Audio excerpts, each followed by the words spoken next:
Hello， 大家好，欢迎收听本期的 Discover 科学新闻。首先，我们来关注一条科技界的大新闻。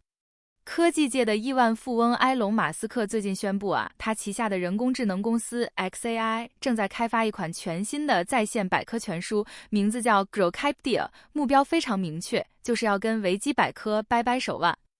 马斯克自己说这个新平台将是对维基百科的重大改进，而且呢，这也是 xAI 要实现理解宇宙这个宏大目标所必须的一步。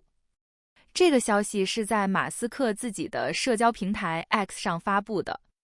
起因是特朗普政府的人工智能专员大卫·萨克斯，他批评维基百科说，这个平台带有无可救药的政治偏见，还声称有一支左翼活动分子的军队在抵制所谓的合理修正。马斯克显然是深表赞同，他之前就给维基百科起了个外号叫 Wokepedia， 嘲讽意味十足。所以这次的 Grokipedia 嘛，就是要打造一个替代品。其实马斯克和维基百科之间的紧张关系早就不是什么新鲜事了。早在2025年1月，他俩就公开吵过一架。当时马斯克指责维基百科传播主流媒体的宣传，还号召他的粉丝们别再给维基百科捐钱了。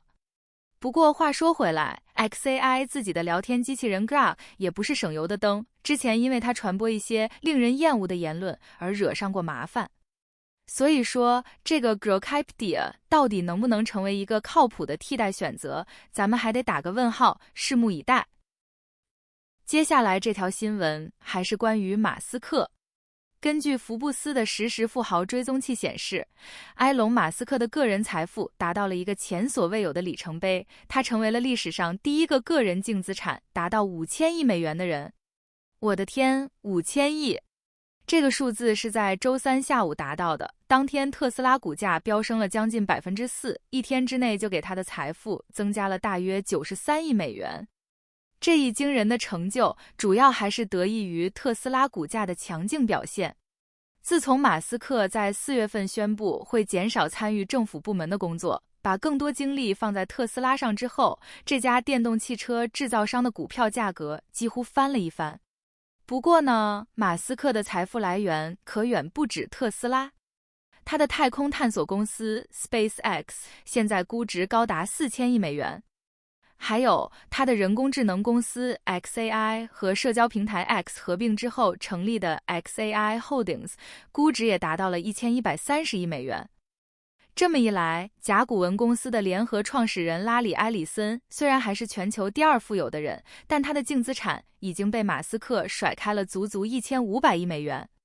现在马斯克距离成为全球首位10000亿美元富豪已经走完一半的路了。有分析师甚至预测，如果这个增长势头能保持下去，马斯克很有可能在2033年就达成这个10000亿富豪的成就，真是太夸张了。好，我们再把目光从马斯克身上移开，来看一下人工智能领域的另一则动态。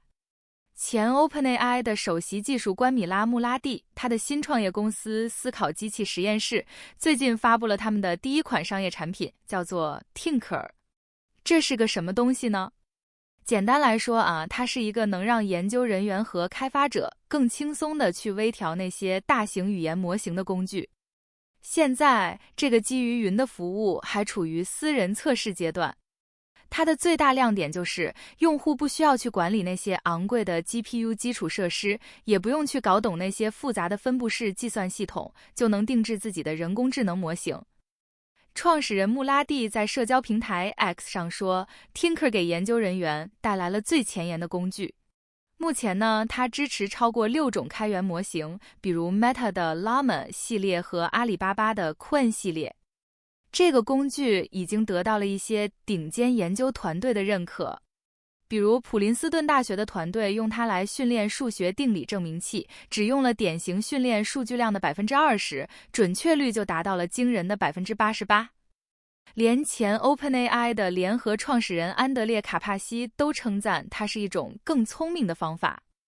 这家思考机器实验室可以说是硅谷现在最受瞩目的初创公司之一了。在去年7月就完成了高达20亿美元的种子轮融资，估值达到了120亿美元。看来人工智能领域的竞争真是越来越激烈了。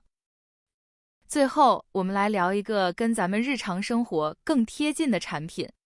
智能戒指品牌 Aura 最近推出了他们迄今为止最大胆的一次产品扩展。他们不仅发布了全新的 Ring 4陶瓷系列戒指，还推出了一项开创性的血液检测服务。这一下 Aura 就不再只是一个卖可穿戴设备的公司了，而是转型成了一个医疗健康平台。新出的陶瓷戒指售价499美元，有4种非常漂亮的颜色。最关键的是，它的颜色是直接嵌入陶瓷材料里的，所以完全不用担心时间长了会掉色。不过，这次发布最大的亮点还得是那个叫健康面板的血液检测服务。只要花99美元 ，Aura 的会员就可以去指定的检测点做一次全面的实验室检查，分析超过50项生物标志物，涵盖心血管健康、代谢功能等等。然后呢，检测结果会直接发送到 Aura 的 App 里。App 里的人工智能顾问会提供个性化的分析，把你的实验室结果和你戒指追踪到的日常行为数据结合起来。这么一来 ，Aura 就和 Hoop、Ultrahuman 这些新兴的健康平台展开了直接竞争。他们还推出了一个售价99美元的充电盒，可以给戒指充5次电，出门在外就方便多了。Aura 的首席设计官说，这次的陶瓷系列标志着一个巨大的转变，他们的产品正在从消费电子产品向可以在高端商店销售的珠宝首饰迈进。看来，智能穿戴设备以后不仅要拼科技，还要拼颜值和时尚感了。好了，以上就是本期 Discover 科学新闻的全部内容，感谢您的收听，我们下期再见。